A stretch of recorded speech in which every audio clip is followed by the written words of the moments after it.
আসসালামু আলাইকুম সুপ্রিয় দর্শক শ্রোতা বন্ধুরা, আপনারা যে যেখান থেকে আমাদের এই ভিডিওটি দেখছেন সকলকে আন্তরিক শুভেচ্ছা জানিয়ে শুরু করছি আজকের এই সুন্দরী বিউটি কুইন আপুটির ভিডিওটিতে।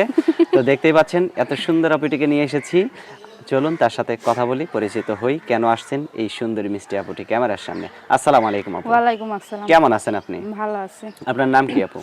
নাম নাম তানিয়া। তানিয়া? হুম। আচ্ছা, কোথায় থাকেন তানিয়া আপু? থাকি ঢাকা। ঢাকা? ঢাকায় থাকেন কার সাথে, জামাইয়ের সাথে? না, জামাইয়ের সাথে থাকবো কেন? জামাইয়ের সাথে থাকলে কি আর প্রতিবেদনের সামনে আসতাম? তাহলে কি আসি তো করতেন? সৎমার জ্বালাতন সহ্য করতে না পেরে প্রতিবেদনের মাঝে আসি, যাতে একজন মনের মতো মানুষ পাই, তার সাথে বিয়ে করে চলে যাইতে পারি। তার সাথে বিয়ে করে চলে যাবেন না বিয়ে বসে চলে যাবেন? বিয়ে বসে চলে যাবো। বিয়ে বসে চলে যাবেন। আচ্ছা, আপনার সৎ মা ঘরে কেন? সৎমা ঘরে নিজের মা 7 বছর আগে মারা গেছে গাড়ি অ্যাক্সিডেন্টে। পরে বাবা ছোট থাকতে আমারে পালতে না পারে পরে বিয়া করছিল। তো এখন আপনার নিজের মার ঘরে ভাই বোন কয়জন? আপনি একাই? হ্যাঁ। তো এখন যদি আপনাকে কেউ বিয়ে করতে চায়, কি রকম মানুষ হইলে, মানে কি রকম ছেলে হইলে তার সাথে আপনি সারা জীবন কাটাবেন?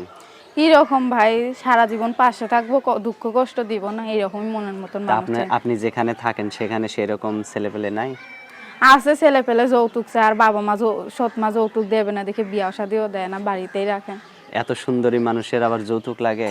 সুন্দরী মানুষ কপাল খারাপ হইলে, সুন্দরী হোক আরো সুন্দরী হোক ভাই, যৌতুকের টাকা দিয়াই লাগে। যৌতুকের টাকা দেয়াই লাগে? সুন্দর একটা মায়াবতী মিষ্টি চেহারা, এই আপুটিকে যে ঘরের বউ বানাবেন তার কপালটা নিশ্চয়ই ভালো হবে আশা করি। তো ঠিক আছে আপু, ভালো থাকবেন। হ্যাঁ, আচ্ছা, আর কিছু বলবেন? বলবো দর্শক ভাইয়ের কাছে যাতে আমার ফোন দিয়ে কখনো খারাপ কথা না বলে, কারণ খারাপ কথা শুনতে ভালো লাগে না। আসলে লাগে না? যাতে একটা সাধারণ মানুষই আসে আমার জীবনে, যাতে এরকম বেয়াদব মানুষ না আসে।